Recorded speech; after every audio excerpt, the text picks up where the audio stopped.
Yeah, so, I've been in the martial arts teaching since 2006, so I got plenty of stories. Right. I'm in the office, and one of my employees, instructor at the time, he ran into the office, and he's, like, sweating, and he's trying to get out what he's saying, but he's stumbling over his words, and I'm like, What's going on? Like, just calm down."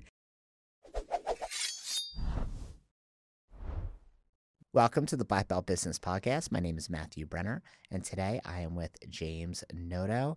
He teaches at Ambition Martial Arts. He's instructor and owner, where he teaches jiu-jitsu and kickboxing. And James, welcome to the podcast. Thank you so much for having me here. Excited to be here. He's also a former client of Double Your Dojo. So we'll talk about that today, what that experience was like and how your school's grown. But before we do that, you started to tell me a story as we sat down here, and I cut you off, and I'm like, James, you need to save that for the podcast. So I think it was your old instructor. He said something ridiculous. So I want to hear about this. Yeah, so, I've been in the martial arts teaching since 2006, so I got plenty of stories. Okay. My first school was out in Brooklyn, and the people in Brooklyn will tell you exactly what's up when they're happy and also exactly what's up when they're unhappy. And so my instructor was there, also my partner at the time. And, during the warm-up, he just made a comment. He said, martial arts is about fit over fat, not fat over your belt. And I guess someone that was, meaning like, everyone's got to get strong, right? Like you should look like a martial artist if you're training. And I guess that was upsetting to someone that was just watching class in the waiting area. So class ends and that person is still there. My instructor is gone. He leaves. I have a question though. Did people, when he said that, was it like the air left the room, or just he said it and no one said anything?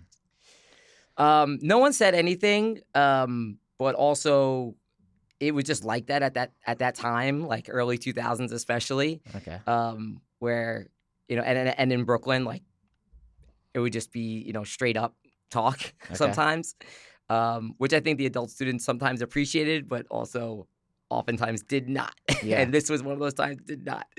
So that person that heard it, she was obese. And it must have really got her mad. So I'm in the office, and one of my employees, instructor at the time, he ran into the office, and he's like sweating, and he's trying to get out what he's saying, but he's stumbling over his words. And I'm like, what's going on? Like, just calm down. And he's like, the bathroom, it's everywhere. And I'm like, what are you talking about? Like, what's going on? I thought maybe like a kid peed his pants or whatever.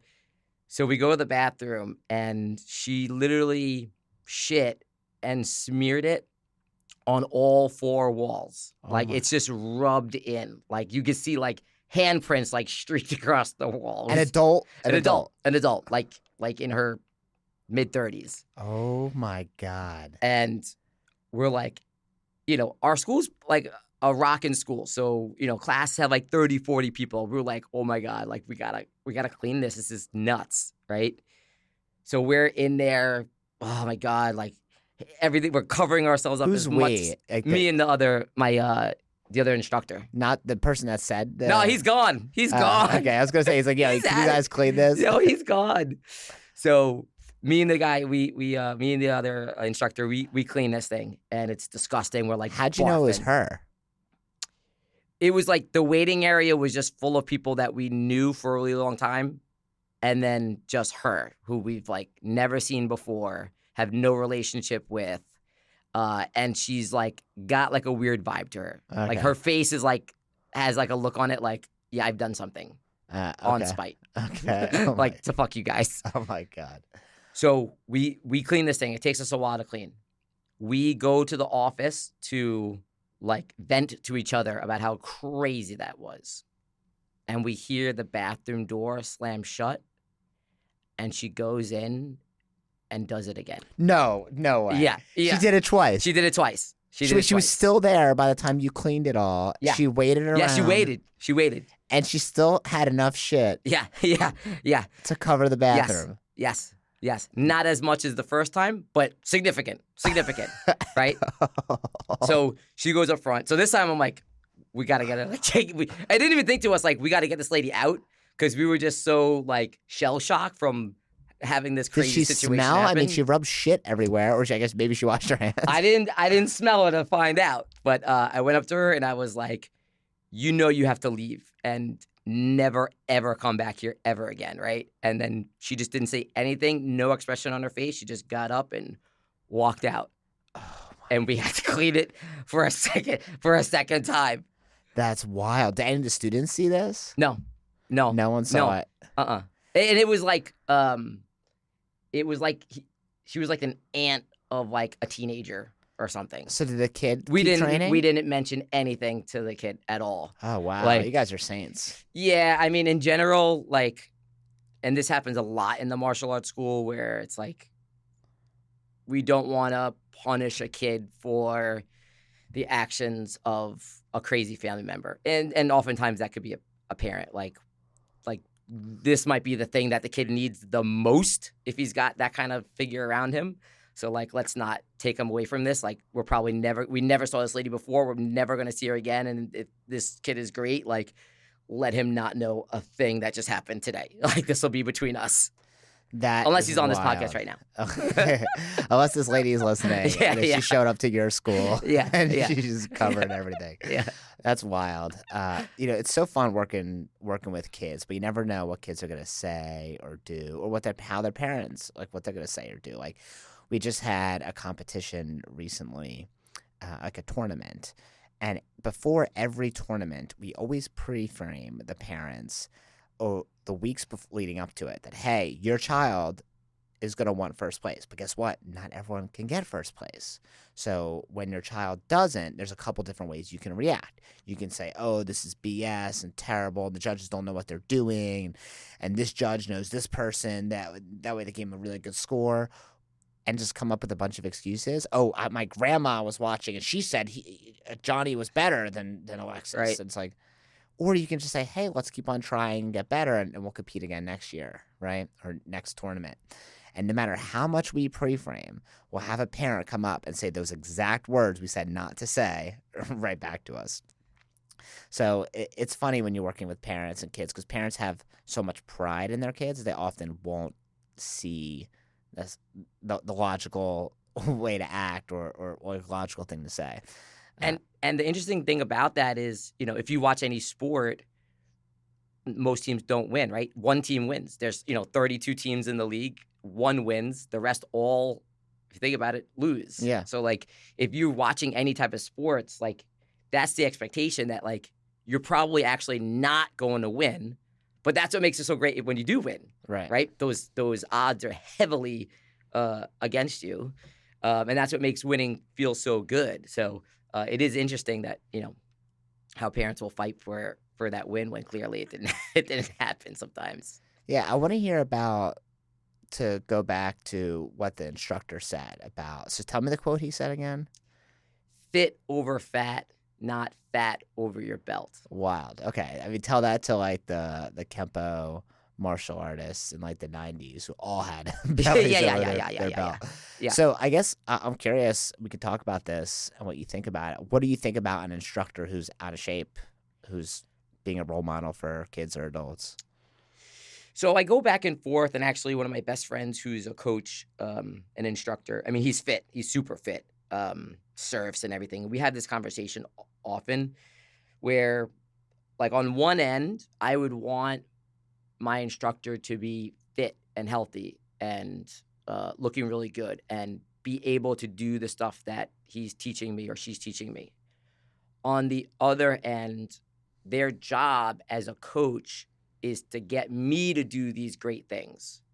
And so, if you look at like a Olympic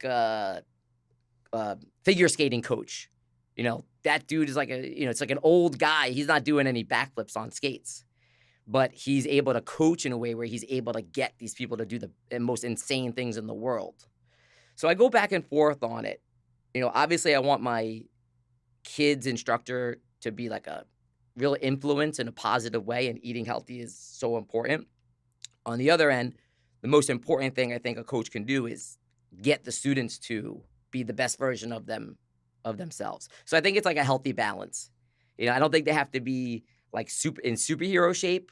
But they should be pretty good shape. Yeah, I agree with you. I go back and forth too. Like, because I think, okay, if I want this child to have a good role model, and the teacher, the instructor, is talking about discipline and eating healthy Right. and all these character skills that we want our students to have, and they're not embodying that, it's like it kind of can come off as fraudulent, Right. right? Like he's not following his own like sermon that he's teaching. Right. And so it does bother me when we have instructors that aren't to that level, but as long as they're working towards it, Yeah. right, and they're on their own and they're like actively working towards it, and people can publicly see like, hey, this person's getting better in this way, I think that can be really important too. It's hard though, because there are people who, not going to be in the best shape, but like are really great teachers. But Right.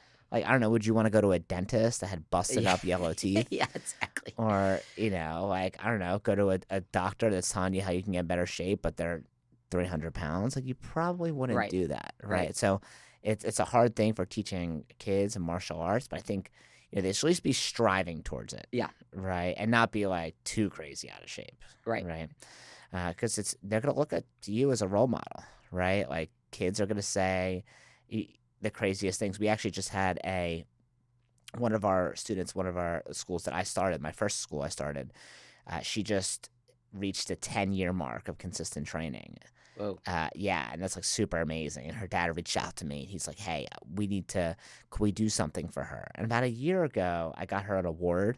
Like I actually just like went to Etsy and like had an award made for her that like, there was no precedent for that. But I was like, it's amazing that you've done this. Like she's been like consistently training twice a week for 10 years. Yeah. Right. She's like 16 now. Started when she was 6. And she's so good. So we just make such a powerful impact on people's lives in martial arts that other industries don't get to do. Right. And it is a long time to train. Like I remember an adult had asked me like, well, how long is it going to take me to earn my black belt in jiu-jitsu? And when I told him, well, it could be anywhere between 10 and 15 years, he was like, dude, that's longer than the girl I met. I dated her, married her, and then got a divorce. That's like,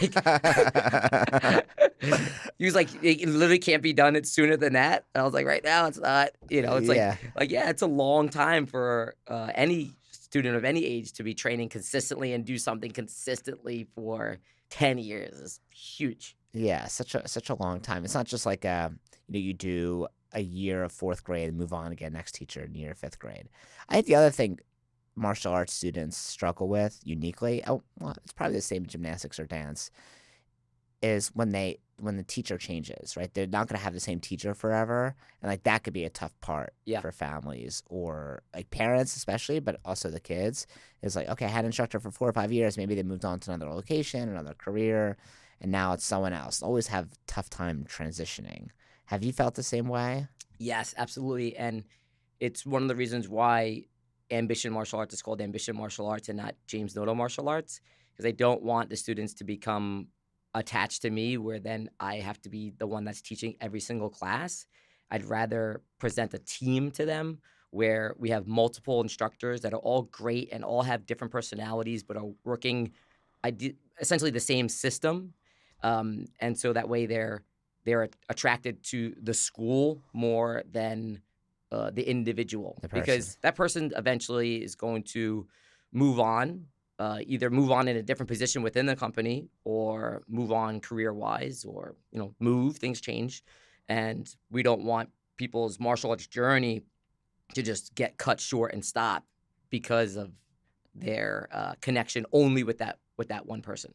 And I've seen that happen lots of times, unfortunately. Yeah, anytime we have a regime change, I call it, like, a head instructor moves on, we always have a certain amount of people that quit, regardless of how much pre-framing we do or like, hey, this is how great the other person is. The other person could be Bruce Lee. It could be the new teacher. But because it's not the person they had in the past, it's not taught the same exact way, they move on. I'm like, well, your child's not going to have the same math teacher from 4th grade to college, right? They're going to have many different teachers. They need to learn how to deal with that. But I get it. It's hard. Like you grow a connection with someone. I switched jiu-jitsu schools about a year ago, and it was hard. It was hard to switch. Like I felt like, and I only switched mainly in the beginning because I just moved and it was closer to my house. The other one didn't work. The times where it didn't work anymore. And so, but it was still, I felt like, I don't know, I almost felt like I was turning my back on them, even though I had nothing to do with that. Right. So even for an adult, it could be funky to change schools or change teachers or change whatever. And you're an adult who knows the system and is behind it. And, so you can imagine how hard it is for someone who is lacking confidence and is nervous and then finally finds a place where they're starting to feel comfortable. And then all of a sudden that's gone. That person leaves or they move and have to restart that process. It could definitely be the thing that's, prevents them from moving forward, unfortunately. Yeah, it could be demotivating, right? Totally. So you've had your school for how long, Ambition? So Ambition I have now, well, we just passed our 4-year anniversary. And my last school, Brooklyn Brazilian Jiu-Jitsu, I was there for 13 years and owned it for 10. Wow. Okay. So you've been doing this for a long time. Yep. So what's your favorite part about being a martial arts instructor? There's a lot of things that come up that we don't know about until we finally hear it about. So as an example, like we had a boy who was just shy. We just, he's just like a shy kid, which happens. Like you're coming into a building for the first time, people are yelling, yeah, and punching and throwing. So it's common for someone to be shy and nervous during that. But 7 months go by and the mom pulls us aside and is crying in our office and tells us, I never told you this before, but like we brought him in because we found a suicide note in his room. And, he kind of wrote it like he wanted us to find this. That was like his way of telling us he needed some help. But like we brought him here and now I see my son and he's laughing and he has friends and he's confident and, we're seeing no patterns of that past behavior at all. And you get these type of situations. Or, I remember I was at a seminar, like a big summit, and I taught somebody an intro lesson. And I didn't know that girl had some physical assault stuff happen before, like sexual assault. And this is the first time that she's doing like up close martial arts. And that lesson With physical contact. Yeah. You mean. Okay. Like she did karate and stuff like that, which is still contact, but not as close as not as invasive jiu-jitsu as jiu-jitsu, right? And then you find out years later, she's like, I needed that. I needed to know that like I could train like that and be safe and like it's okay to like get past these feelings. And there's tons of these stories that pop up that you don't know about right away, and you find out later how much it's impacted somebody. And martial arts and running a school, it can be a grind because of how often people quit. And what I've learned is that, everyone's going to quit. Even if they get to black belt, even if they put in 10 years, like an 8-year-old comes in and he puts in 10 years, he's still only 18. Right. Like he's not going to train until he's 80. Right. So everyone's going to quit. And whether that's at yellow belt or that's at black belt, our job is to make their life as best as we can and for them to see some positive results mentally and physically. And we do that often. And we get those stories, and that's my favorite part of what we do. It's like it's worth the grind when you hear how you're potentially saving someone's life. Wow, that's very cool. So, I definitely feel the same way because there's not many industries where you get to see a direct impact of your product or service, right? So you sell someone a car, they might need a safe car to drive their family around, to get to practice, to drive the grandmoms. You sell them a car that's 4-wheel drive and has good safety features, but once they drive off that lot, it's kind of like done. Right. But in martial arts, you get to see directly the impact of what you're teaching and how it makes on the impact it makes on that person. And that is like such a cool part of our job. And even the tough parts that suck, and I think we'll talk about that in a moment, that kind of stuff fades away when you have like one really good thing. Right. And you might have something like this, but whenever I'm going through a tough time, I have like a little folder of like all these like notes that students have written me over the years. Oh, that's brilliant. Yeah. And I just like every once in a while, it has to be a really good one because kids write notes all the time, right? Yeah. So like when it's like a really, really good one, I put it in this folder, and I'll take it out like every once in a while. I'm like, and it's in my safe. It's in my safe with like my passport and like all these other really important documents because it's really important to me. And I have that because entrepreneurship is hard, right? You're running a business is freaking hard. COVID was hard. Dealing with transitioning after COVID was difficult. All the martial arts schools kind of had like a boom after that. People were excited to get back in, but now we're past that boom. And anytime there's any wrinkles in the economy, martial arts is not a priority, right? It's first thing to go. Yeah, it's the first thing to go, right? Kid gets really into soccer, baseball, or tennis, or swim. Martial arts is going to be one of the first things to go, right? It's discretionary, expense. Now, if they love it so much, to them it doesn't feel discretionary. Okay, great. And everyone likes to say that, right? In our industry, like you got to be so important that they would never give you up. But like, there are a lot of more things that are more essential. Right. Yeah, exactly. So going there, what is the thing you like the least about running a martial arts school as a career? The thing that I like the least is it's because it's also one of the things that I like the most, but it could be the staff training. Yeah. It's really great to see someone progress as an instructor, and then, like I have an instructor right now, Brianna Diaz. She is, by far one of the best instructors I've ever worked with in the last 20 years because she just listens and pays attention and applies what we teach her and is kind of creating her own craft on the mat.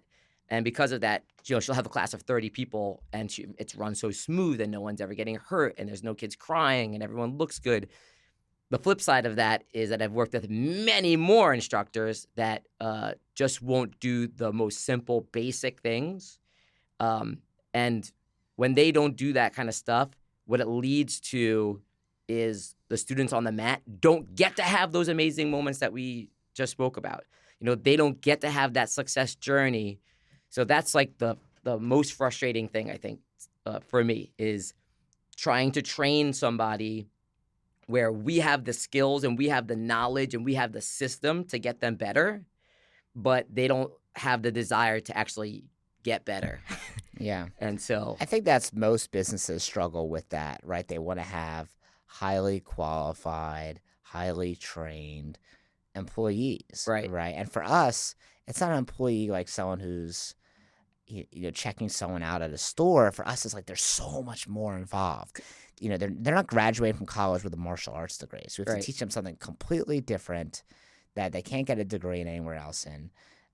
If you go to veterinary school, when you get out of veterinary school, you're going to become a veterinarian. You're going to make about this much money, depending whether you work at a hospital or a clinic. Right. For us, it's just all this kind of like in the air thing. So when we get someone, we always think, oh, this person's going to be great. We train them a ton.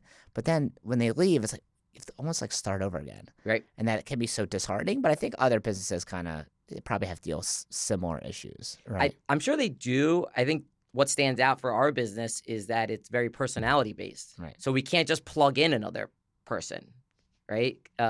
Because they have a connection. Yeah, you're client facing the whole time. Yeah. Right. It's not like you're replacing an engineer who just needs to get the work done. Yeah, I'm sure there's styles within engineers too, and how they do their work. But yeah, it's definitely different for us. Right. Like if I go to a Starbucks and the person that's the cashier is just not a good worker and they fire her, if they get a new worker and I'm still getting the same coffee. Yeah, exactly. Yeah, your coffee's not going to be any different. Right. Unless they royally mess it up. Yeah. Do you drink coffee every day? I don't drink coffee at all, but I thought it was a good analogy. What do you drink in the morning? I'm mainly like super into seltzer. Seltzer. Okay. Seltzer. Like the flavored seltzer? Yeah. Actually, my wife got me a soda stream so I could make my own seltzer at home. Nice. It's the best. What's your flavor? No flavor. No flavor? Well, if I'm going to do flavor, I'm going to do like fruit or vegetables in it. Okay. Just a vegetable flavor seltzer? Well, like cucumbers, awesome. Okay. Yeah. Okay. Some cucumbers, some lemon, strawberries are the best. Strawberries. Yeah. Okay, cool. Put some strawberries in there, crank that thing up, let it sit for an hour. Oh, yeah. Okay, nice. Yeah, I'm not into seltzer. If I'm having like an alcoholic beverage, an alcohol seltzer is fine. I'll drink that.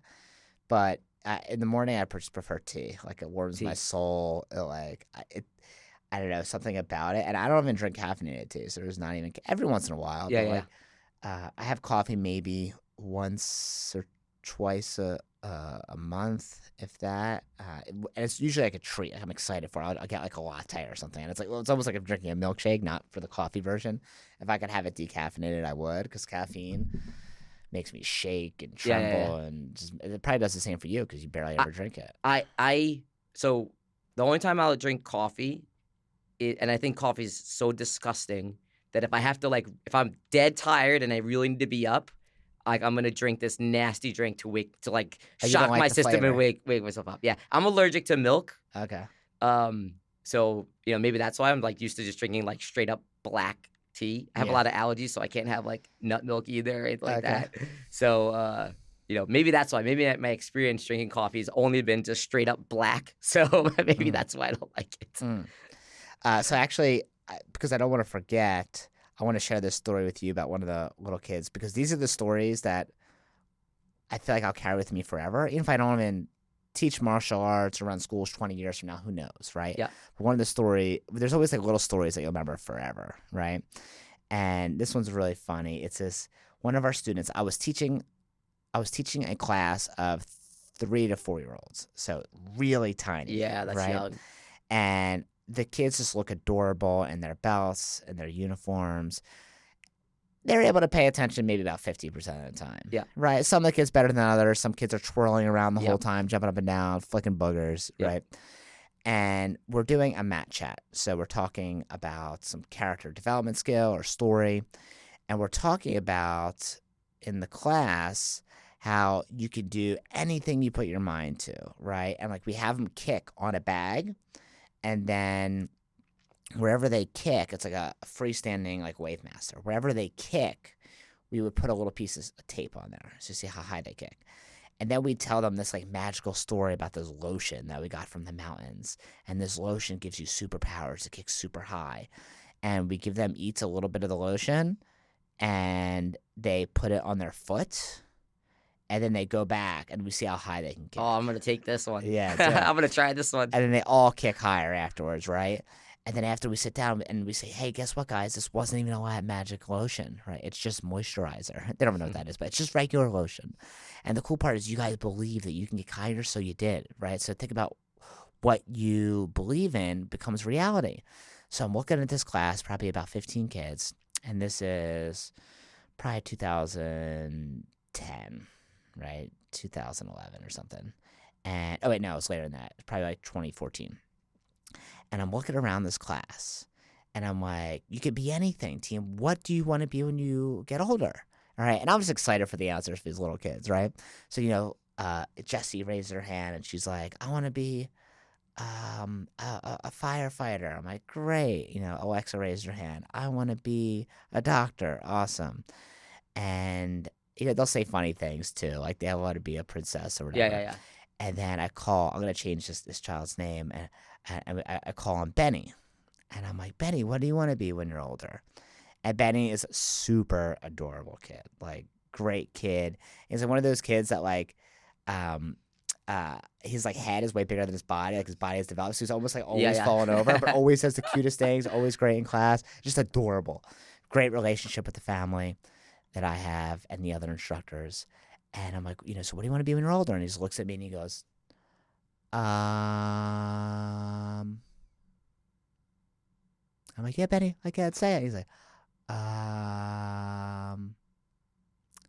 a woman. And it was like, and this is before that became part of the national conversation, right? About transgender rights, whatever. This is a 4-year-old. You're like, right? okay, everyone, don't forget the events for this weekend. I'll see you tomorrow. Yeah, and so I'm just trying so hard not to laugh, right? And I have another instructor take over for me, and I run into the office and just I'm crying of laughter, and I can't even look his mom in the face because I know she's gonna see me laugh, and she laughed too. I mean, we talked about it a lot, but it's like when kids say something like that, and it's so innocent and so funny. I've had kids tell me my breath smells, and I'm like, oh God, maybe I should have brushed my teeth after before class, right? They'll just say whatever comes to mind. So I was teaching a class. I was a blue belt. I just started teaching. I was assisting for a while, and then when I earned my blue belt, they started letting me teach a little bit, and I was teaching a class. So and it was like one of the first big classes. And a girl, kids class, girl stood up and goes, "You smell like cat hair," right? And I go, "No, I don't," like that. And she goes, "Yes, you do." And then she looks at the rest of the class and starts pointing like this, "Cat hair, cat To hair, you? cat hair," to like the rest of the class, like this, like cat hair, cat hair. And so the whole class stands up and starts chanting and pointing at me, "Cat hair, cat hair." And Oh I'm my like God. this, "No, I'm not. No, I don't." Yeah. Oh my God. That is insane. Yeah, she was Wow. like probably like 8 or 9. Yeah. But she just bullied you in front of everyone. 7 years old is the legal age in my book that you could like legally be a jerk at that age. Okay. Like you know what you're doing at this age. She knew exactly what But she was yeah, doing. kids She got came no after you. filter. They'll tell you straight up. You probably didn't give her a stripe or something. Yeah, She's like, yeah. I'm gonna get this guy back. Cat This hair, James guy. cat hair. That is so ridiculous. So one of the ways I met you, I know we were connected in the martial arts. We were in Yep. some of the martial arts groups and we were in some of the same rooms. And then you decided to join W. Your Dojo, my consulting program. So I want to talk a little bit about that, Yeah, if you're cool sure. with it. So why did you first get started with me? Like, why did you decide you wanted to get help with your school? So sometimes you'll go into your school and you'll walk around and see what needs to be fixed. And then someone else will come in and be like, "Dude, do you not see that this like needs to be painted?" Or, "Hey, did you see this light needs to be out? Is out? Like it needs to be fixed." And you're like, "Oh man, I didn't see that." It's like you're there so much that you start to not see the holes. You start to not see what is right in front of you. Yeah, you're blind to it. Yeah. So it's good to have, like, I felt like, okay, we've been stuck at the same place for a year, which we're doing pretty well, especially considering we got shut down by COVID 3 months after we opened. But like, what am I not seeing? Where are the holes that I don't know about? Like, there's definitely stuff I know about that we need to work on, but what is some stuff that I don't know that I'm missing? And so that's why I wanted to work with you to see what those holes were. What challenges did you think you were having? Well, I knew that there was like staff training needed to be, the way we were doing it needed to be different because, sometimes you'll train someone for a couple of months and then they move on. They move or they get a new job and then you have to retrain somebody. So having a better system in play where we can do that more technically, whether that's with videos or a manual or systemized weekly training. Like I knew we needed something like that there, but it's a lot to put together. Mhm. And that's something that, your organization helped me out with. The marketing just being, I feel like we have the events, but we don't capitalize on the events as much. So having someone that's going, okay, you're having this event, how about adding this to it or changing this to it or marketing it in this way so that we can get the most out of it? You talking about getting the most money out of it or the most leads? Or? Both, like the most leads, the most money out of it, and also like the best feelings out of it. Like how do we make this event memorable for the members? What's like some easy things that we can add? So like as an example, like we did board breaking event. Well, we used to just do, kids would come in and they break a board and then, the class would be designed around breaking this board and then they break a board. But now we've kind of looked at that event in a different way. And so now we film some of the kids that, want to have like a slow motion montage video to a rock song. So they're like breaking 3 or 4 boards and in slow motion, wood is flying and it's, with this cool video that we can send to the parents. Like that's like an additional thing that we added to that board breaking event. Or having extra boards so that, a dad wants to break some boards in his garage with his daughter, like they can leave with some boards, things like that. Or for the younger kids, we had the parents come on the mat and hold the board. So these are all just like little things that were very easy for us to add that we didn't think of in the past until we started brainstorming with you guys. Like, how do we make this a little bit better than it already is? Very cool. So monetizing events better, capturing leads better, making memorable moments, Yeah. right? If your students will remember for a long time. And that's important. That's important because when you create those memorable moments, they're going to want more of those moments. Whereas if it's like a kind of a dud in an event, they're like, do I really need to go to this? Right, exactly. Yeah, and that's where retention comes into, Yep. right? Like everyone always wants new members, but retention is equally, if not more important. Way more important Yeah. in my opinion. Yeah. Way more important. Like the average attrition, so the percentage of people quit in like a gym, like a like a Planet Fitness, is going to be between 10 and 25%. Actually, I think it's closer to 25%. But for martial arts schools, like good martial arts schools, it's anywhere between like 3 and 6%. So it's like way better. Like imagine losing 25% of your business every single year. It'd be devastating, right? There'd be so much pressure always bringing in new people. So what was your goal when you came on board? Like what did you want to, I know like the things you want to work on, but what did you want to achieve? So I wanted to separate myself from being the main instructor so that I can actually be the owner, because it's just hard to be the owner and the operator and managing the school and doing the staff training if I'm just on the mat all the time. And so one of the main goals was beefing up the staff's skills so that they can teach more classes at a higher level, so that I can take a step back and look at everything from above and really start to manage and grow the school. That was like my main goal. Yeah, I know. I remember when you first came on board, we talked about, hey, you can't be doing all this stuff forever. Yep. Right? We need to be able to replace you. So why did you choose Double Your Dojo, me? Like, obviously, there's a lot of different services out there. There's so many services out there, and there's, everyone's a guru. And I think that there's a lot of people that play on the fear.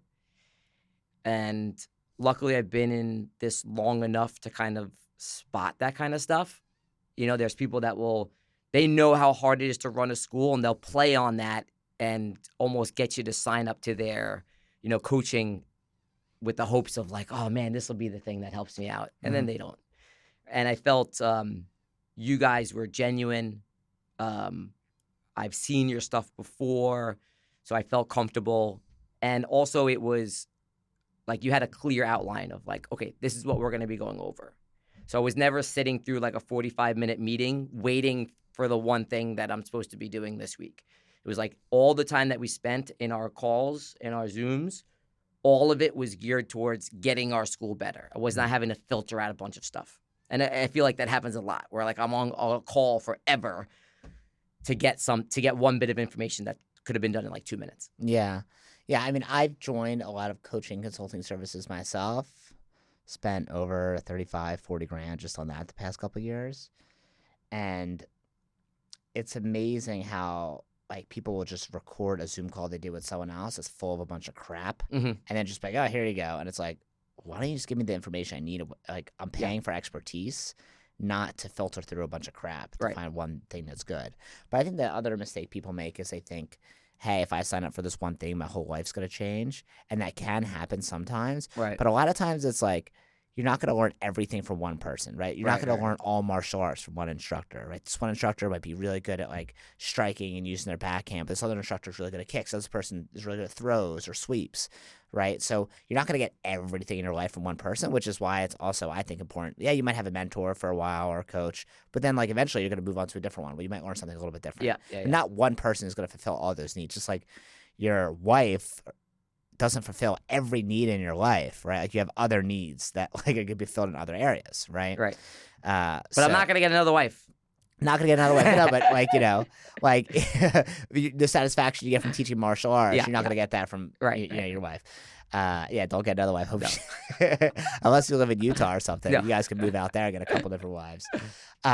So what did we implement? Like when you came on board, like what do we talked about in the meetings were very specific. Hey, here's what we're going to do this week. What did we implement that you felt like was the most impactful for you?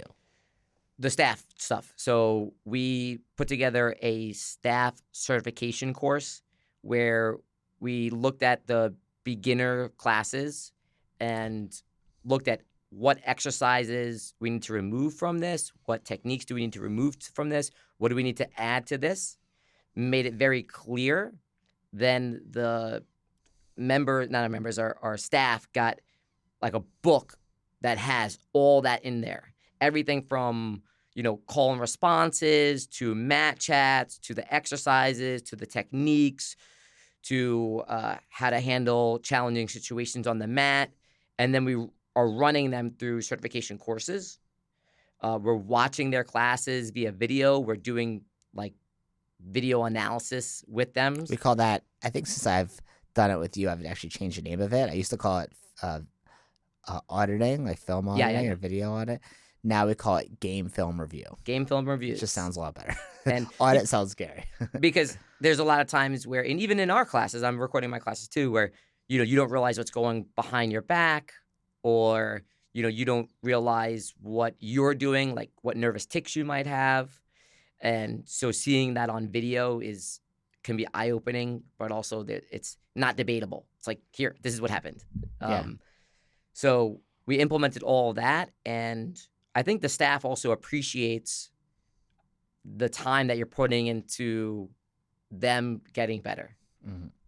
Yeah, I mean, you're absolutely right, especially for martial arts schools where you put so much energy and effort into someone and you kind of to start over someone else training. Like, you need to have a manual or something so you can repeat the process. Right. Like, we run our own certifications at, within our franchise. But if you just took our certification, it wouldn't be authentic to who you are or your curriculum. So it's most important. It's like, okay, I might give you like an idea and I give you almost like a template, but you got to fill in all your curriculum, all your stuff, what's most important to you. And we make it custom for you and your school. Copy and paste doesn't work. Right. If you just try to copy someone exactly. And that's the cool part about it. The part that I think is fun, at least, is that, like, okay, here, I'm going to give you this template, fill it out. Okay, let's make this manual together. What's important, what's not, how are we going to structure it? But it's within your vision. Right. Which I enjoy doing because I get to see how it's different. And sometimes I'm like, that's a good idea. Maybe I should do that. Right. And I think if you are picking a coach or a mentor for yourself, you need to pick someone who actually does that job. Right, not just someone whose job is to teach other people how to do that job, right? So, like, I run martial arts schools daily as part of my life, and if I didn't, I wouldn't be up to date about what's actually happening. I wouldn't be in tune, right? I have instructors leave. I had an instructor leave 3 weeks ago, a full-time instructor. It sucks. I hate it, right? And it's like, okay, well, now I have to figure out how to replace this person, right? And school dips, and it sucks. I hate it, right? But, like, that's... if you're talking to someone who doesn't actually do it, they'll have this idea, oh, no, someone else got to step in and do it. Okay, well, yes, but like an ideal world, but you don't actually do it, so you don't actually know. Right, you have to have your finger on the pulse. Finger on the pulse, yeah, it's a better way of putting it. What's going on? So since you implemented that and you had created a training manual for your school, what's the impact been? So the impact is I am not teaching as many classes, which allows me to have more energy for the classes that I do teach and more energy to handle any challenges that are coming up at the school. So, now I'm teaching 1 class a day or 2 classes a day. I'm not teaching 5 classes a day. And by the time I get to Thursday, I have no voice and I'm exhausted and cranky. So personally, I feel like I have more energy and less stress. 2 is I now have more staff members, so that way if someone does leave, which is expected, we have people that are kind of waiting and ready to fill in those spots. Mm-hmm. So I won't be like, oh man, like we have no one now, because it was just me and one other person. Now we have 6 people on staff. So they're able to fill in when someone's out or someone's gone or if someone leaves. And then financially we've seen improvement, which is huge for, like, I can't do this for the rest of my life. Like, physically, I can't do this for the rest of my life, right? Like how am I going to be teaching Brazilian Jiu-Jitsu when I'm 60 years old? So we need to plan our future, and having more income is that way. Yeah. So it's important that our school is growing financially as well. And so we've seen financial benefits from after working with you guys. Yeah, that's great. And I think sometimes martial arts instructors feel guilty about being, I would say the ones that are really good don't feel guilt, but the ones that are not really good feel guilty about having a good income from teaching martial arts, which is so silly. It's like, if you love your child's teacher, would you want them to be like poor? Right. No, you want them to have a good life, right? Like, all teachers are underpaid. Right. I'm not talking about martial arts like school teachers, right? And I think that's one of the worst things about like our culture. And I don't know if this is a world culture or American culture. I don't know. But the fact that just like the teachers are so underpaid, like the people that are educating our future and the future of the world, like why are they paid less than other professional jobs? It makes me so upset. Right. Like, and because I work with schools and go into schools constantly and I see the work they do. People think they work just during the school year, just between 9 a.m. and 3 p.m. or something. It's like, no way. No, they work way. If you ever known a teacher in your life, they also, it's like a thankless job. Like there's people always angry at them. They deal with a lot of bureaucracy. Yep. Sometimes people love them, and of course, like people will show them affection, right? But a lot of times they don't get as much credit as they deserve, and they're not compensated. I think. The right way. I think part of it is like the students are paying, like they're giving money, but then they're not getting something tangible back. They're not like getting like an item back that like they can hold and feel. Yeah. Right. Like what you're getting back is, confidence and skills. And I think it takes a mature person to be able to step back and see that they've made that progress. I think it takes some maturity to recognize that too, because we're so used to getting things, right? Whether it's a new toy or maybe, a number on a screen that keeps on popping up. You got 4,000 points, Right. 9,000 points or whatever from a video game that especially kids now, they've grown up with that. And I had this conversation with my wife last week where I was saying like, people leave martial arts for sports, football, soccer, things like that. And it's like, well, what's a win in soccer? Well, win in soccer is we win. We literally win the game. Like you look at the scoreboard and my numbers are higher than yours. Like I won. But like, what's a win in martial arts? Daily, weekly.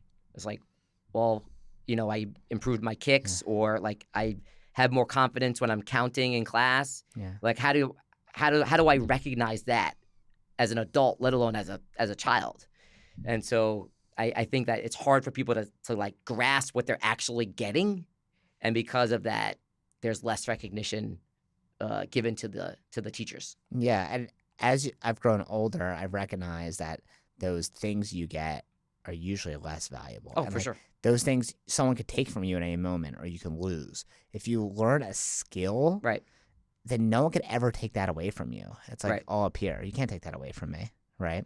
So it's even more valuable. The question is, I guess, how in the martial arts industry do we still, I guess, like scratch that itch of like them getting a physical representation of the mental benefit of what they're learning, right? I mean, some of that, like anyone that comes on board with us that becomes a client of ours, like you, I will always recommend an equipment pack in the beginning when people enroll because it's a physical representation of their training. And I think people get nervous about selling equipment because they're like, oh, they might not want it, or oh, they're going to think I'm too salesy. But you sign up for anything.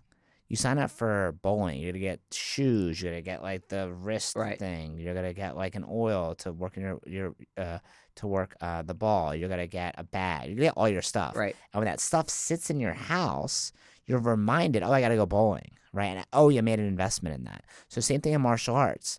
Any martial arts school that doesn't sell gloves, some kind of equipment for practicing at home, we use like a Target, a book for their philosophy for training, if you have something like that, some kind of online training program that comes along with it, anything they could do that's going to help them in their training, they're going to benefit from it, and they're going to see it in their house and think, oh, I got to go to class. Like, I invested all this money, right? Like you invest money in a drum kit and you see the drum kit and you're not playing it, you're going to feel guilty, right? So we need a physical representation of our training so people want to come in. And also, it feels good to get all this stuff. Like, even me, as someone who's trained in martial arts my whole life, if I get a new gi or a new mouthpiece, it's so stupid, but I get so excited. I'm like, oh, look at maybe I look freaking awesome. I'm still going to get my ass kicked, but I look good. And I think it's also important that it's branded. Yeah. That it's part of the team. Like my friend has he calls it a school. To me, it seems more like a club. Yeah. Where he doesn't have any of that kind of stuff. And you look at like the pictures, and like someone's in a camo gi and someone's in a pink gi, and like someone looks like their gi is like a race car driver because there's like so many patches on it. And then you look at Ambition's pictures, and like everyone's in like the same gi and looks clean and looks sharp. And, we don't have to worry about someone, going like, nah, I don't want to wear your shin guards. I got shin guards already. And they like come in with like soccer shin guards to like a kickboxing class. Right. It's like, it's important for like safety and also like the look of the club also. Yeah. That everyone's in that. And yeah, you're right. Like when they see that, I remember playing hockey as a kid. There was only one day I didn't want to go because my games are at like 6 a.m. So we had to get up at like 4 a.m. And my dad was like, I bought all that stuff. Like, you're going. Exactly. Yeah, you get a lot of dad fury or fire if you don't use the stuff he bought for you. So did you envision yourself working in martial arts as a career when you were a kid?